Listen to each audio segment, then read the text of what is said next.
On top of the giant. August 2003, New York remembering Mexico and contemplating chaos. There's a National Geographic in the bathroom at Joan's house. It's sitting on top of a natural history, an AARP, American Association of Retired Persons, and a local art paper. The art rag has half a jazz band on the front and is torn because the toilet paper ran out. The Geographic is about Mount Everest and those who lived and died on it. The man on the cover looks determined and worn in a handsome 1940s sort of way. Dr. Bull, the surgeon who operated on Joan, was the oldest man to scale the mountain until last year, when some ancient fellow toppled the record. The periodical has not moved since she died. There's a school of thought that the world, the universe, all of reality, in fact, could be understood if only you had the ability to step back far enough and watch it all happen. This is the idea behind chaos theory, whose nonsensical fractals become drainpipe centipedes of color and pattern as perspective is increased. The same holds true for complexity theory, although dispensing with chaos theory's snapshot view also takes into account constant movement and interaction. Death, loss, life, all become moving parts in a defined system. There's the very human tendency to believe that understanding any of this means anything. If you could see Jezebel now, she would deck you. The hole she left, yet another to fill with mechanical parts. You remember when Jez got a slow horse on her birthday? She cried in a cab near Auditorio about how she loved him more than anyone before and asked if he had slept with anyone else. He had to sneak out of Amalia's at 7 a.m. and out of Carcamone's at noon. He went to San Miguel and arm wrestled in a cantina and held her in the streets in Maleke after she lost her journal. He made out in front of Iguana on New Year's morning and sang punk tunes on shrooms as she waited to cover your mouth before you said, "Step Daddy." There were all the nights at Barfly, staring out onto the street, talking at the door, kissing at the bar, and that first night at La Dama, making out on the balcony. At the hospital, they asked what you wanted done. You spoke out of instinct. Peritonitis, they said. What do you want done? When you were 19, your father choked on his own toxins. Born of poisoned blood, contracted in New York years before you knew why he hated your city so. It was Canada, and thank nationalized medicine, you didn't have a choice to resuscitate him. This was your chance to make things different, to change a past where you could not prove yourself. The regret was an unwashable part of you, but still stayed in that cold room of weeping. It was a mistake.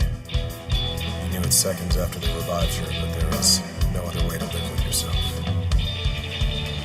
Very slowly we see the picture painted. Its details are unclear. It is apparent that something could be made out with enough time and focus, but never the whole.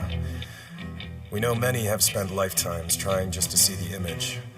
Others simply live in the details. We deny it. Interpret like a Rorschach, postulate theories, fall into apocryphal rhetoric. Dismiss the simple Gertrude Steinness of it. A rose is not a rose, we tell ourselves, if it looks like a face, or a word, or a life, or a love. This house is a memory. It has textures and smells and items that have not moved, and yet it has no substance. You walk through it in haze, an REM state of hangover and denial. There is nothing living here, and you do not count. Your birthday will be the best ever. I will be healthy for it. It will be your best birthday ever. After you made the decision to remove the artificial breathing and fluid system, she fought for another 30 hours. You were the only one in the room. It was 6 hours before you turned 28. Fire that burns in our bellies belies the fact that we drink down furiously, fountains of knowledge. Unfathomably thirsty, we choke down ideas, thoughts, opinions, and desires, all the while equally desperately avoiding understanding. This hollowness we feel, this lack of true enlightenment, is a self-chosen masochism. An attempt to control flames that are our very nature to indulge in, as important as the fire itself or an opposable thumb, or all as irrelevant as it were. Remember when Jez told you to sleep on the couch and when you told her you wanted to be together for the first time at a party on a rooftop before she went to Narawata? There were all the nights at Ocho, far from sober, and Spanglish and Truco, and far, far too much chisme. There was the dinner for Alex at Ciaobella, all the going-away parties, and all the welcome backs. Barbecues at Alex's, and freezing in hammocks, and out in Palenque. You recall making love in the room with Ian snoring in Zipolite, Palenque, San Cristobal, De Efe. No, wait, that was everyone. And talking to her from her parents' phone in Texas, she not even there. There is a need which is constant, and there is life. The life of timing and circumstances, things bartered and traded, events experienced and remembered or forgotten. The concept of the future and past, an Augenblick of moments. And often, more often than not, it is the latter we bury ourselves in. Objects, a home, age, sex, anger, and all other temporary emotion, drama, desire, and the fear of a chaotic universe where we cannot find stability or structure. Automatons playing people, and perhaps the opposite. Then there's the fear of predictability, equally oppressing, the utter meaningless nature of our actions and the construct of the infinite. Beyond the detailed ideas of a butterfly flapping its wings to the core of the ultimate relevance and the importance of effect. Perhaps our actions and existences are significant, but only in the context of an insignificant reality. Parties rage at embajadores with lost cell phones. Norwegian orgies, big old crazy German girls.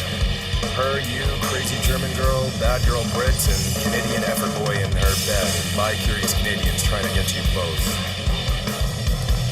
There was Adina and all her bullshit, Jay and all of his, Pino and all his horseshit, and you and all of yours. There was drinking in cantinas, why not, and laughing at crapatolio people. There was showering and not using conditioner, ecstasy, way too much ecstasy. The tub at Valenciana and heating water on the stove. There was never finding the other pressa, sneaking in a holler Johnson's to swim, hiking, sitting out on the balcony and listening to music. Too many goddamn games and movies and intimate mornings, those slow, crisp, intimate Mexican mornings. I can't remember the last time you had sex, literally. You know you woke up naked on a living room floor and later in a bedroom. You pulled a condom off and out of your pants while mumbling to a girl you hoped you hadn't slept with.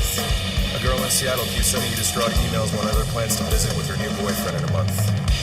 And one final that made a mark continues to torment you with a flightiness that is either male revenge fantasies fulfilled or a serious denial of incurable cultural sickness. Then again, the idea of fucking makes your stomach turn. You feel out of shape